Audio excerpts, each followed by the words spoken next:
Bonjour à tous, j'espère que vous allez bien. On se retrouve aujourd'hui dans une nouvelle vidéo et aujourd'hui ce sera pour mes produits terminés côté maquillage pour l'année 2023. Comme tous les ans, j'ai gardé tous les produits maquillage que j'ai terminés dans une boîte tout au cours de l'année et je vais vous en parler aujourd'hui. Il n'y a pas énormément de choses, je crois qu'il y a une vingtaine de produits, bon ce qui est déjà quand même pas mal, mais la plupart c'est des produits qui étaient bien entamés. Donc voilà, que j'ai pas eu trop de mal à finir quand même pendant l'année. Je ne me maquille plus autant qu'avant. Il y a quelques années, je me maquillais absolument tous les jours, donc j'utilisais beaucoup de produits. Là maintenant, c'est quand même assez rare que je me maquille. La plupart du temps, ça va être quand je filme. En fait, là aujourd'hui, je me suis maquillée pour filmer parce que j'aime bien, mais sinon pour aller au travail, etc., pour tous les jours, je me maquille vraiment plus du tout le temps. Donc voilà, c'est un petit peu plus long de finir des produits, mais j'en ai quand même une vingtaine à vous montrer. Donc c'est parti, on va commencer tout de suite. On va commencer par les produits pour le teint et au niveau des bases, j'en ai deux. La première c'est de chez Clarins, c'était un échantillon mais je l'ai mis quand même dans mes produits terminés parce que je l'ai utilisé 3 fois je crois. C'était de chez Clarins, le Instant Poreless, donc c'est un flouteur de pores, une base matifiante. C'était un petit format échantillon comme ça que j'avais eu je pense chez Sephora ou quoi, et c'était une petite crème qui était très bien floutante, j'ai trouvé qu'elle était vraiment cool et bien matifiante aussi. Ça permettait de flouter les pores, matifier le teint, améliorer la tenue du maquillage et apporter une texture, eux ils disent blur, donc enfin vraiment floutée au maquillage. Je l'ai trouvé sympa, après voilà, je l'achèterai pas en grand format, alors je vais pas vous dire ça pour chaque produit, mais je vais quasiment rien racheter. Si jamais il y a un produit sur lequel j'ai un doute, je vous dirai que je rachète éventuellement, mais voilà, tout le reste, j'ai des tiroirs entiers encore, donc je ne vais pas racheter, mais elle était quand même sympa à tester, et voilà, j'ai trouvé qu'elle fonctionnait très bien quand même. Et la deuxième base que j'avais, c'était de chez Make Up For Ever, donc un petit format aussi, en 5 ml, la base de teint dans la gamme Step 1, là c'était la hydratante. Dans la gamme Step 1 chez Make Up For Ever, ils en ont plusieurs, de mémoire je crois qu'il y en avait 7 ou 8. Il y a quelques années, j'ai acheté pendant très longtemps la Step 1 qui était, je pense, la matifiante. Elle était gris foncé il me semble. Je l'aimais beaucoup celle-ci et finalement je suis passée à autre chose. Et donc là j'avais la hydratante de côté. J'ai trouvé qu'elle lissait bien la peau en fait. Moi j'ai plein de petites irrégularités, des pores, etc. Enfin comme tout le monde je pense. Donc j'aime bien avoir une base un peu lissante pour combler un peu tout ça. Et celle-ci j'ai trouvé qu'elle fonctionnait bien. Après c'était hydratant, moi j'ai pas besoin d'hydratation, encore moins dans ma base parce que je mets une crème hydratante et ça me convient très bien, ça me suffit. Donc sur ce point-là, j'ai pas pu juger, mais j'ai trouvé qu'elle faisait bien tenir le maquillage, etc. C'était une base plutôt sympa, mais voilà, pas au point de la racheter. Ensuite, on passe au fond de teint, et cette fois-ci, j'en ai encore deux que j'ai terminé cette année. Alors, en premier, c'était un fond de teint liquide de chez Agnès B, donc une marque qui existait il y a des années, mais qui s'est arrêtée il y a un petit moment. Ça c'est du coup un produit que j'avais depuis je pense pas loin de 10 ans dans mes stocks, donc il était temps de le finir. J'en ai encore des produits de cette marque hein, mais voilà, je finis petit à petit. Et donc là c'était un fond de teint dans la gamme Teint Fidelity, donc c'était pour résister aux émotions, c'était écrit comme ça. Teint longue tenue 24 heures, confort et éclat haute fidélité, résiste aux émotions, avec un SPF, donc une protection solaire de 15 à l'intérieur. C'était un format 30 ml et j'ai mis très longtemps à le finir. Parce qu'il est un peu trop clair. Je ne sais pas si vous verrez par rapport à la couleur de mon visage. Alors là je suis maquillée donc c'est pas la couleur de mon visage de d'habitude, mais il était quand même très clair celui-ci, donc je pouvais pas le porter tout seul. Du coup je le mélangeais avec un autre fond de teint que j'ai pas encore fini d'ailleurs, qui est trop foncé, donc je faisais mon petit mélange entre les deux. Ça convenait comme ça, mais voilà, j'aurais pas pu l'utiliser tout seul. Il était sympa, mais dans tous les cas, la marque n'existe plus, donc je ne pourrais pas le racheter, et voilà, je ne l'aurais pas racheté dans tous les cas, mais voilà, c'était sympa à utiliser une fois, même si au niveau de la teinte, je pense que je m'étais un peu trompée, mais je trouve ça bien quand même, parce que moi j'ai la peau claire, et je trouve ça bien qu'il y ait des marques qui fassent des produits qui soient trop clairs pour moi. Ça veut dire que les personnes qui ont la peau encore plus claire trouveront leur bonheur. Donc voilà, ça aurait été une bonne idée si la marque existait toujours. Malheureusement, c'est pas le cas. Et le deuxième que j'ai fini, c'est un fond de teint en stick cette fois-ci. Donc un stick comme ça qu'on applique directement sur le visage. Ça c'était de chez Maybelline, c'était le Fit Me. Au niveau de la teinte, c'était le numéro 120, donc qui s'appelle Classic Ivory Vanille. Je ne sais pas si vous pourrez retrouver ça, je pense que c'est un produit qui existe toujours. Et donc c'était un fond de teint anti-brillance, en gros, donc un peu matifiant, enfin pour les peaux grasses plutôt. qui était en stick. Donc là, je l'ai bien creusé, j'ai même essayé de racler avec un pinceau et tout, mais là, je peux plus rien récupérer. Je l'ai bien aimé celui-ci. Je l'ai trouvé bien. Alors au niveau couvrance, il n'était pas hyper couvrant non plus, mais ça convenait pour ce que j'aime bien faire moi. J'aime pas des fonds de teint vraiment complètement couvrants. Je trouve ça bien quand c'est quand même assez léger, on va dire, mais que ça couvre quand même un petit peu. Donc ça, c'était vraiment ce qu'il faisait. Je l'ai bien aimé. Et au niveau matifiant, etc., il était bien aussi. Comme c'est un truc qui n'est pas liquide, c'est déjà plus matifiant. Enfin, ça va moins bouger quand même qu'un produit qui est liquide, je trouve. Et au niveau du fini, etc., il avait un fini mat quand même. Donc très sympa celui-ci. Au niveau des correcteurs, j'en ai encore une fois deux. Le premier, c'était un correcteur liquide de chez Sienne, donc de chez Lidl, que j'avais depuis des années aussi. Je l'avais acheté il y a très longtemps pour faire une vidéo où je testais le maquillage Lidl, il me semble. Donc ça faisait plusieurs années que c'était ouvert, donc il était temps de le finir.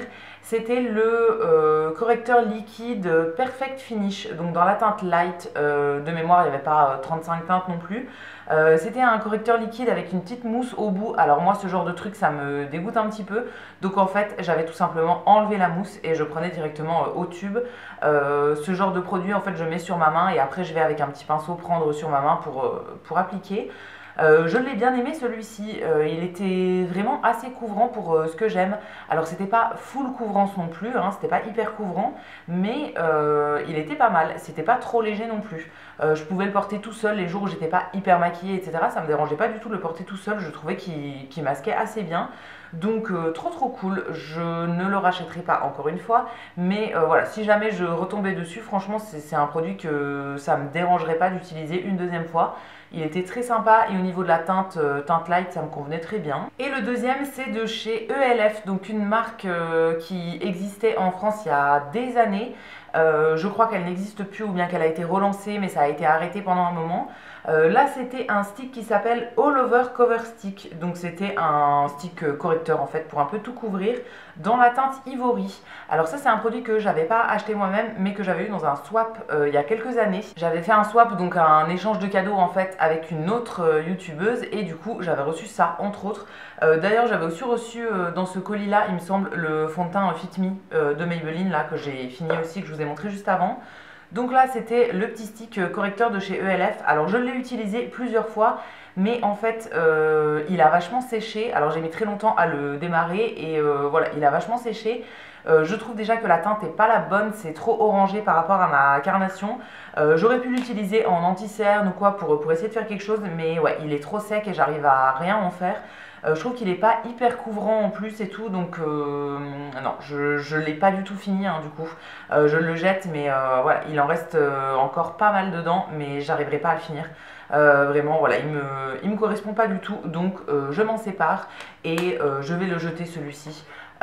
J'utilise d'autres produits en entier, mais voilà, de temps en temps il y a des produits que je jette malheureusement. Ensuite, j'ai une CC crème de chez Sephora. Alors je voulais pas montrer avec les fonds de teint parce que je l'ai utilisé complètement autrement. Donc c'était un petit format de 5 ml dans la teinte moyen, donc c'était la teinte 30 pour unifier, hydrater et illuminer. Donc une petite CC crème à utiliser un peu comme un fond de teint sur tout le visage. Moi je l'ai utilisé en bronzer liquide, tout simplement parce que je sais pas si vous verrez, mais c'était hyper foncé, c'était la teinte médium, donc pas du tout ma teinte de tout le visage. Et du coup je l'utilisais en bronzer, donc juste dans le creux des joues et un peu sur le front, liquide, donc juste après mon fond de teint et avant de mettre ma poudre. C'est comme ça que j'ai réussi à le finir, donc ça me convenait très bien comme ça.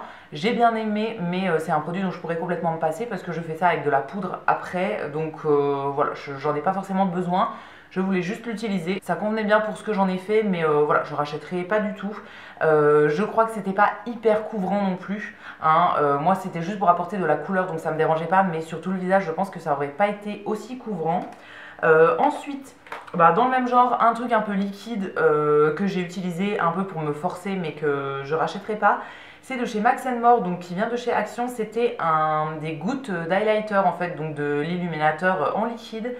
C'était la teinte 138 qui s'appelle Dreamcatcher. Je sais pas si c'est des produits qui existent toujours. J'ai acheté ça il y a des années. C'était un peu la folie chez Action. Tout le monde les voulait et tout. Et en fait, moi, je les ai testés et je suis pas très fan. Et je crois que j'en ai d'autres en stock, donc il faudrait que je les utilise. Dans l'idée, c'était pas mal quand même. C'était un petit truc pipette comme ça, donc avec un produit liquide en highlighter qui est hyper lumineux et tout. Mais en fait, dans la pratique, alors déjà, le produit était hyper épais, donc ça venait pas dans la pipette, c'était une galère à prélever. Et au niveau de l'application, ça séchait en une demi-seconde, c'est-à-dire que moi je le prenais au doigt, en fait je mettais sur ma main, je prenais au doigt et j'essayais d'appliquer comme ça. Mais en fait, le moindre doigt qu'on pose sur la peau, le produit s'applique et on ne peut plus jamais le déplacer. Donc c'était un peu compliqué à travailler, ça m'a bien saoulée. Au final, je l'ai fini en le mélangeant à mon fond de teint ou en le mélangeant à une base pour le visage, en mettant en dessous du fond de teint. Ça faisait un truc hyper lumineux, mais en rajoutant le fond de teint par-dessus, ça s'estompait un petit peu et ça faisait juste un peu glowy en fait au niveau du fini. Mais voilà, non, à utiliser comme eux le proposaient, j'ai pas du tout aimé et je ne rachèterai pas du tout. Ensuite, au niveau des poudres pour le visage, j'en ai terminé 3. Alors, on va commencer par celle que j'ai le moins aimée. C'était de chez Bare Minerals. Je l'avais depuis pas mal de temps et c'était un petit format mais que j'ai un peu galéré à finir. Mais là, c'est vraiment complètement fini. C'était en fait pas une poudre mais un fond de teint en poudre dans la teinte R250 avec une protection solaire de 20 à l'intérieur. Donc c'était vraiment écrit en fond de teint poudre, donc assez couvrant. C'était un format de 3 grammes, donc vraiment assez petit. Et c'était vraiment présenté en fond de teint, donc pour utiliser uniquement, enfin tout seul sur le visage. Moi finalement je l'ai utilisé en poudre. Alors c'était un produit qui était quand même assez couvrant, une poudre colorée qui couvrait bien. Donc je l'ai bien aimé, mais vraiment sans plus. Moi je préfère les poudres libres. Qui vont être plus légères, etc. Là, voilà, j'avais pas forcément besoin de ça parce que je mets du fond de teint en dessous. Moi, la poudre, c'est juste un truc de finition en fait pour fixer, mais j'ai pas besoin d'un truc hyper épais, hyper couvrant. Donc ça, j'ai pas trop aimé, mais je l'ai quand même fini parce que voilà, j'aime bien finir mes produits. C'était sympa à utiliser, mais sans plus. Ensuite, j'ai une autre poudre, poudre compacte toujours. C'est de la marque Neve Cosmetics. Ça c'est une marque italienne sur laquelle j'avais commandé, enfin c'est un site sur lequel j'avais commandé il y a quelques années où j'avais acheté pas mal de choses. La plupart de leurs produits sont végétariens, vegan, etc. Donc j'avais bien aimé. Et du coup j'avais pris une poudre compacte qui est la Drama Matte. Donc c'était dans la gamme Flat Perfection je pense. Donc une poudre compacte dans un boîtier comme ça. C'était une poudre blanche celle-ci, alors je l'ai complètement raclée. Moi quand j'arrive à la fin des poudres, je vais vraiment racler dans les coins avec un pinceau et à la limite je refais vraiment de la poudre libre avec les petits morceaux qui restent. Voilà, pour utiliser vraiment en totalité. Je l'ai bien aimée celle-ci, mais je préfère les poudres libres. Donc voilà, c'était sympa à utiliser, mais pas ce que je préfère non plus. Elle était quand même très très bien au niveau matifiant, en fait, elle matifiait hyper bien et je trouvais que ça tenait bien dans la journée. Donc voilà, très sympa, mais je la rachèterai pas parce que c'est pas mon type de poudre préféré. Et la dernière poudre que j'ai terminée pour cette année 2023, c'est de la marque Révolution. Et là, c'était la Bake and Finish. Donc c'était une poudre libre dans un gros format de 35 grammes, ce qui est énorme, je trouve, pour une poudre comme ça. Je l'ai mis pas mal de temps à l'utiliser, hein, on va pas se mentir. Je crois que je l'avais commencé il y a plus d'1 an. Et comme je me maquillais pas tous les jours, c'était un peu long à finir. Mais voilà, je l'ai enfin fini et je l'ai vraiment bien aimée. Elle était hyper fine. Alors de mémoire, elle m'avait pas coûté grand chose parce que Make-up Revolution, ça coûte vraiment pas grand chose. Et elle était vraiment très très bien. Actuellement, j'en utilise une de chez Action qui est très bien aussi, qui est hyper fine aussi et tout, qui me convient très bien. Donc comme quoi, il n'y a pas besoin de mettre vraiment très très cher dans des poudres ou d'autres articles de maquillage. En vrai, on peut trouver des trucs très bien dans des petites marques et ça en faisait partie. Vraiment, je l'ai beaucoup aimé. Je crois que dans cette marque-là, ils ont d'autres couleurs de poudre. De mémoire, il y en avait une un peu plus couleur jaune, une poudre banane, etc. Mais moi, j'ai testé que la blanche, mais elle m'a très très bien convenu. Ce genre de poudre, moi, je les utilise pour faire du baking. Donc juste après avoir maquillé tout mon teint avec le fond de teint et tous mes produits liquides, j'en applique une bonne quantité quand même, surtout sur les cernes et aux endroits où j'ai mis du correcteur, on va dire. J'attends un petit peu et ensuite je vais tout enlever avec un gros pinceau et après je rajoute une petite couche de poudre un peu partout. Mais voilà, je l'utilise de deux façons différentes du coup pour le baking et pour la poudre classique et je trouve qu'elle fonctionnait très bien pour les deux. Là du coup j'ai celle de chez Action, donc je vais rien racheter pour le moment parce que pareil elle a une grosse contenance et j'en ai pour un petit moment. Et après celle de chez Action j'en ai encore d'autres en stock à utiliser. Donc voilà, je vais rien racheter, mais celle-ci était très sympa et voilà, si jamais je retombais dessus je pourrais complètement la reprendre. Et je vais couper cette vidéo ici, je dois aller travailler et je n'ai pas eu le temps de tout vous montrer, donc je vais arrêter ici pour le moment et on se retrouve un petit peu plus tard dans ma journée pour que je vous fasse la suite de la vidéo. Donc si jamais le plan change un petit peu, que ma tête change, etc., c'est juste qu'il y a quelques heures qui sont passées entre temps. Mais voilà, j'ai encore quelques petits produits à vous montrer. Donc je reviens tout à l'heure pour moi pour vous montrer la suite. Je suis rentrée du travail, donc on va pouvoir continuer sur les produits terminés. Pour continuer avec les produits, pour le visage, ce sera les derniers. J'ai fini 2 sprays fixateurs pour le maquillage. Donc en premier, mon préféré c'est de chez Biface. Je le trouve soit chez Action, soit chez Stocomanie. Maintenant, je le prends chez Action la plupart du temps quand j'en ai besoin, parce que je vais plus trop chez Stoco. Donc c'est de chez Biface, c'est le fixateur de maquillage finition longue durée. Voile invisible non collant, c'est un format de 150 ml, donc il est grand, c'est trop pratique, il y en a beaucoup. Et il est vegan au niveau de la composition. Celui-ci c'est mon préféré. Alors moi les sprays fixateurs je les mets surtout pour un peu mélanger toutes les textures de maquillage sur le visage, mais pas tellement pour faire tenir et pour matifier, etc. Là-dessus je vais plutôt faire des retouches dans la journée, mais ça c'est plutôt pour fixer, pour éviter que ça bouge trop. Je le trouve très très bien et c'est celui que je réutilise d'ailleurs en ce moment. J'en ai toujours d'avance dans celui-là, donc voilà, c'est celui que j'ai recommencé et je continue à le racheter. Il est vraiment pas cher du tout et pour moi il fait très bien le job. Et le deuxième que j'ai fini, c'est pas du tout la même gamme de prix, c'était de chez Too Faced. Donc c'est le spray fixateur matifiant à la pêche et à la crème de figue sucrée. Donc dans la gamme à la pêche en fait. Celui-ci c'était un petit format, je pense, 30 ml. Je l'avais eu chez Sephora, je pense que ça devait être dans des soldes ou des trucs comme ça. Celui-là, je l'ai plutôt bien aimé au niveau... Ouais, au niveau de l'odeur, il sentait hyper bon, ça diffusait une brume assez fine, hyper agréable et tout. Mais le seul problème, c'est qu'au bout d'un moment, le spray s'est bloqué. En fait, il fallait le remonter à chaque fois qu'on voulait s'en servir, ça remontait pas tout seul. Donc, je trouve ça pas du tout pratique, ça m'a un peu saoulée. Voilà, surtout pour un produit si cher, je trouve ça un peu dommage que le packaging ne fonctionne pas correctement. Après au niveau du produit en lui-même il était bien, mais voilà, je rachèterai pas, on trouve beaucoup moins cher pour la même efficacité on va dire. Et ensuite pour les produits pour les yeux, j'ai plein de mascara et des produits pour les sourcils. C'est tout ce que j'ai pas d'ombre à paupières, même pour les lèvres j'ai fini aucun rouge à lèvres en 2023. C'est pas faute d'avoir essayé, j'en ai utilisé plein, mais voilà, j'arrive pas à les finir pour le moment. Donc là il va rester que des produits pour les yeux. Donc on va commencer par les produits pour les sourcils, j'en ai 2 si je ne me trompe pas. En premier, le crayon pour les sourcils que je rachète quasiment à chaque fois maintenant, c'est de chez Action. Alors là je l'ai taillé beaucoup, donc il reste plus grand chose dessus.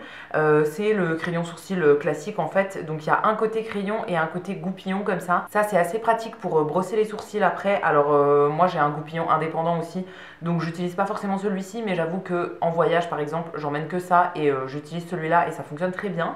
Et au niveau de la couleur, je pense que c'est le brun classique et voilà, ça fait très bien l'affaire. C'est ce que j'utilise d'ailleurs encore en ce moment parce que j'en avais un autre en stock. Je les avais eu par un moment dans des calendriers de l'Avent de chez Action et voilà, j'avais racheté à l'unité et tout. Donc j'en ai quelques-uns en stock, donc je continue à utiliser celui-là, il fonctionne très très bien. Et par-dessus, je rajoute toujours un gel fixateur transparent. Donc là, j'ai terminé celui de chez Emma, le magasin Emma, que j'avais depuis pas mal de temps.